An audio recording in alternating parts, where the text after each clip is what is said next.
Okay, and finally it says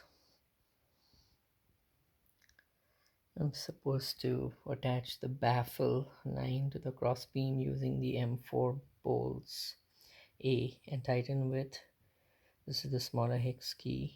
Insert the adapter 10 into the holder. So okay, so this is the final set of screws. They're really small screws, and this is the what's called the baffle.